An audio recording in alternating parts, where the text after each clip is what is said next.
Hello दोस्तों, आप सबका स्वागत है मेरे यूट्यूब चैनल के एम स्टडी में। तो आज का हमारा टॉपिक है स्टैंडर्ड 7 का चैप्टर नंबर 8 राशियों की तुलना। तो राशियों की तुलना में हम अगर नाम देखें तो राशि राशि मतलब मान लो कि अब लंबाई को मापने के लिए हम मीटर किलोमीटर इस इकाई का यूज करते हैं। मतलब ये जो है ना, ये उसकी राशि हो गई। या फिर वजन मापने के लिए हम किलोग्राम या फिर ग्राम, है ना, इसका यूज करते हैं। जैसे लंबाई मापने के लिए मीटर, किलोमीटर, वजन मापने के लिए किलोग्राम या फिर ग्राम। तो ये सारी राशि होगी और उसकी तुलना करनी है। मतलब मान लो कि आपको 4 किलोमीटर दिया हुआ है और इस तरफ 2 किलोमीटर दिया हुआ है। तो तुलना करें तो क्या देखो, तो राशि दोनों में सेम ही है ना, कि यहाँ भी किलोमीटर है, यहाँ पर भी किलोमीटर है। देखा तो ये 4 है, ये 2 है। हम यह कह सकते हैं कि ये इससे दुगने, ओके। या फिर ये कह सकते हैं इसकी ये आधी है ना, 4 का आधा 2 या फिर 2 का दुगना 4। मतलब ऐसे हम तुलना यहाँ पे करने वाले हैं। तो इस चैप्टर में हम इतने टॉपिक्स देखने वाले हैं। पहला टॉपिक है अनुपात, दूसरा तुल्य अनुपात, प्रतिशत, दशमलव प्रतिशत, लाभ हानि, लाभ प्रतिशत, हानि प्रतिशत, ये सब क्या होता है वन बाय वन देखते हैं। सबसे पहला टॉपिक है हमारा अनुपात। अनुपात क्या होता है? अगर हमको निकालना है, अनुपात निकालने के लिए हम सबसे पहले ये करेंगे कि आपको देखना है कि हम, अगर हमने पहले बात की ना तुलना करने की, तो तुलना एक प्रकार का अनुपात ही है, लेकिन अनुपात को हम ऐसे लिख सकते हैं। मान लो यहाँ पे आपको 15 किलोमीटर दिया हुआ है और यहाँ पे मान लो कि 1500 मीटर दिया हुआ है, ओके। दो राशि हमारे पास है, यहाँ पे किलोमीटर में, ये मीटर में। अनुपात निकालने के लिए फर्स्ट पॉइंट याद रखना है कि जो दो राशि दी है वो दोनों एक समान होनी चाहिए, सेम होनी चाहिए। यहाँ पर अगर किलोमीटर है तो यहाँ पर भी किलोमीटर होना चाहिए, या फिर यहाँ मीटर है तो यहाँ पर भी मीटर होना चाहिए। सिंपली हम ये करेंगे कि अगर आपको कोई राशि बड़े स्केल में दी है, मतलब बड़े राशि में दी है, तो उसमें से छोटे में आ जाएंगे हम मीटर में। या फिर किलोग्राम दिया हुआ है तो उसमें से ग्राम में आ जाएगी। हावर में दिया है तो सेकंड में आ जाएंगे। मतलब जो बड़ा है ना उससे छोटे में आ जाएंगे। यहाँ पे किलोमीटर है तो हमको ये बताया कि 1 किलोमीटर मतलब कितना, 1000 मीटर होता है। तो 15 किलोमीटर कितना होगा, 1500 मीटर, है ना। दो जीरो लगा दें सिर्फ, यहाँ 1500 मीटर ही है। अब निकालना दोनों का अनुपात। अनुपात मतलब ये जान लो कि पहले जो है ना, मतलब जो दो राशि दी है उसको डिवाइड कर देना, भाग कर देना। ऊपर ही लिखा है मतलब 1500 लिख देते हैं, यहाँ पे नीचे क्या है 1500 है। मीटर लिखना चाहे तो लिख सकते हैं, बल्कि वो कैंसिल हो जाता है ना, यहाँ मीटर दोनों। देखो इसीलिए हमने किया कि मीटर मीटर कैंसिल हो जाए तो राशि निकल जाए। अनुपात में राशि नहीं आती है। इसको निकालने के लिए पहले हमको दोनों को सेम करना पड़ेगा, तभी तो कटेगा। मीटर मीटर से कट जाएगा। अब यहाँ पे 0 से 0, 0 से 0 और 15 कट गया, ऊपर एक बचा नीचे एक बचा। तो इस हाल में अनुपात 1 ऐसा, जो ये दो डॉट्स किए ना ऊपर नीचे, उसको हम कहेंगे क्या, अनुपात। अब अनुपात की बात होगी तो उसके बाद तुल्य अनुपात। तुल्य मतलब मान लो कि समान। तुल्य मतलब होता है समान अनुपात। समान अनुपात मतलब मान लेते हैं कि कोई अनुपात है 1:2 में है, 1 अनुपात है। दूसरा मैं लेता हूँ 2:4। अगर मैं कहना चाहूँ कि दोनों अनुपात तुल्य अनुपात है, क्यों? इसको लिखते हैं 1/2, इसको लिखेंगे 2/4, काटते हैं 2 to the 4, तो आ जाएगा फिर से 1/2। दोनों सेम ही है।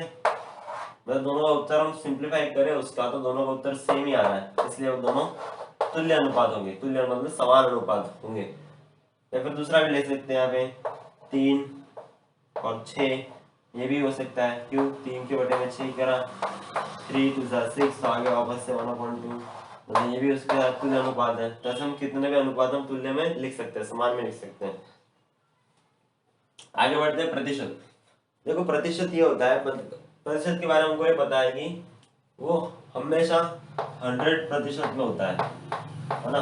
परसेंटेज 100% में होता है ना। जैसे कि मान लो किसी विद्यार्थी के, मतलब कोई 9वीं में 8वीं में उसके परसेंटेज आए, तो उसी को सुबह पूछेंगे कितने आए, मतलब सबको ये लगेगा कि 100 में से आए होंगे। वो बोलेंगे कि 98 आया है, 98% आया। अगर कोई कहेंगे कि मेरा 105% आया, तो पॉसिबल ही नहीं ना। क्यों? परसेंटेज कितने होते हैं, 100% में होते हैं, मतलब उससे कम ही आएगा। मतलब परसेंटेज मतलब 100 ये समझ लो। अगर प्रतिशत मतलब आपको बोला गया है कि प्रतिशत में बदलना है, संख्या दी है 15, उसको बोलना है प्रतिशत में बदलना है, क्या करेंगे 15 प्रतिशत लाना है ना हमें, तो गुणा करेंगे 100 से, 1500%। अगर परसेंट होगा, अगर निकालना है वहां से, तो परसेंट यहाँ से ऐसे निकल गया, बस ऐसे ही नहीं, उसको 100 से डिवाइड करना पड़ेगा, अभी वापस से हमको 15 मिल गया जो हमको पहले दिया था। क्या प्रतिशत लाने के लिए 100 से इंटू करेंगे, प्रतिशत के लिए, प्रतिशत लाने के लिए 100 से गुणा करेंगे, और हटाने के लिए प्रतिशत हटाने के लिए 100 से डिवाइड करेंगे। ये इतना ध्यान रखना है कि प्रतिशत लाने के लिए 100 से डिवाइड करेंगे, सॉरी प्रतिशत लाने के लिए 100 से इंटू करेंगे, मल्टीप्लाई करेंगे, और प्रतिशत हटाने के लिए 100 से डिवाइड करें। आगे एग्जाम्पल्स आएंगे वहां पे देखेंगे, सिर्फ इन शॉर्ट समझ लो इतना कि प्रतिशत हमको लाना है तो 100 से इंटू करेंगे, और प्रतिशत हटाना है तो 100 से डिवाइड करेंगे। अगला टॉपिक है हमारा दशमलव प्रतिशत। दशमलव संख्या हमको ये पता होगा, अगर मैं यहाँ पे लिखता हूँ 15, 18, 19, और यहाँ पे लिखता हूँ 14.35, 13.06 या फिर 7 या 12.09, तो कोई बता सकता है कि इन दोनों में फर्क क्या है? यह संख्या लिखी हुई है या फिर यह संख्या लिखी हुई है, दोनों में फर्क क्या है कि यहाँ पे पॉइंट दिख नहीं रहा है ना, होगा यहीं पे लास्ट में, लेकिन पॉइंट के बाद कोई संख्या लिखी नहीं है। यहाँ पे पॉइंट तो दिख ही रहा है, उसके बाद भी कोई संख्या लिखी हुई है। मतलब जब भी किसी संख्या में अगर पॉइंट बीच में आ जाता है तो वो दशमलव संख्या हो जाती है। क्या हो जाती है? दशमलव संख्या। अगर दशमलव को प्रतिशत में बदलना है, मान लेते हैं कि यहाँ पे लिखा है 13.5, उसको प्रतिशत में बदलना है, मतलब प्रतिशत लाना है, तो क्या करेंगे 100 से इंटू कर देंगे। मतलब ये आपको पता होगा, अगर नहीं बताया तो हमारे वीडियोस देख सकते हो, उसमें बताया मैंने कि पॉइंट कैसे प्लेस होता है, मतलब इस साइड जाएगा इस साइड जाएगा, कब जाता है 100 से इंटू करते तब जाता है कि डिवाइड करते तब जाता है, तो आप वीडियो देख सकते हैं। यहाँ पॉइंट फिर से बता देता हूँ कि अगर 0 से इंटू कर रहे हो तो पॉइंट किस तरफ जाएगा? इस तरफ जाएगा, मतलब राइट साइड जाएगा। मतलब कितना कि 0 जितना हो उतना, 0 कितना है 2 है, तो पॉइंट 2 प्लेस होगा, 1 1 और यहाँ 1 2, मतलब यहाँ पे कुछ नहीं तो 0 होगा, मतलब 13.50%। मतलब ऐसे आपको दशमलव में से प्रतिशत में बदलना है। दशमलव संख्या दी है, उसको प्रतिशत में बदलने के लिए 100 से इंटू कर देंगे। आगे अब लाभ और हानि की बात।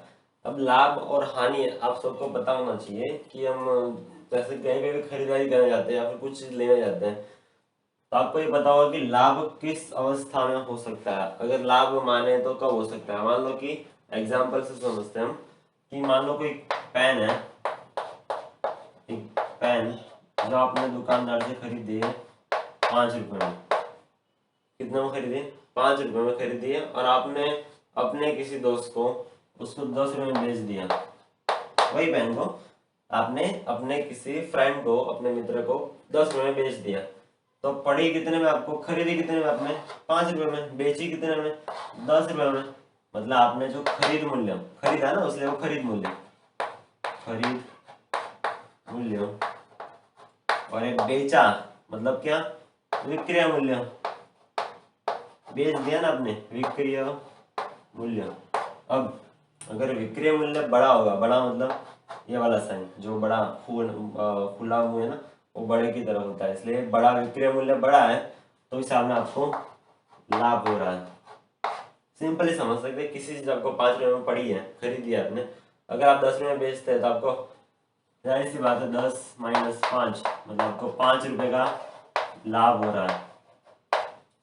वही तरीके से अगर मान लो दूसरा का एग्जांपल लेते हैं कि आपको वही पेन किसी आपके मित्र ने आपको 10 रुपए में बेची है, सॉरी आपने खरीदी 10 रुपए में खरीदे, किसी मित्र से आपने वो पेन 10 रुपए में खरीदे, लेकिन आपको पेन अच्छी नहीं लगी, आपने अपने मित्र को 5 रुपए में बेच दी। मतलब आपका इस मामले में खरीद मूल्य कितना है?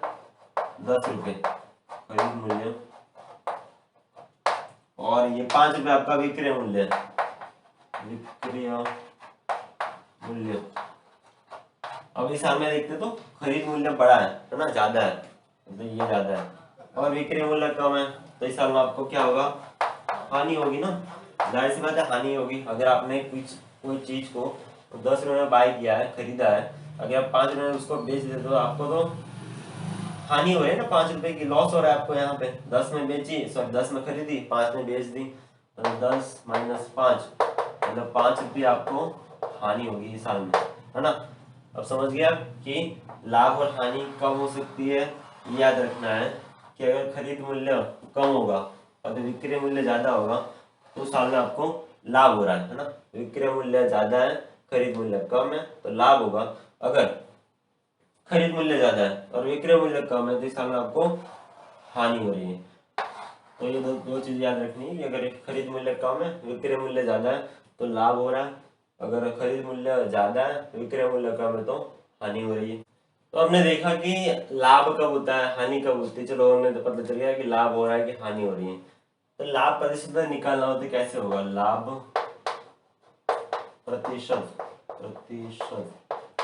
तो उसका सूत्र आपको याद रख लेना है कि क्या होगा, लाभ प्रतिशत है तो लाभ हो रहा है ना, लाभ के बटे में उसका क्रय मूल्य।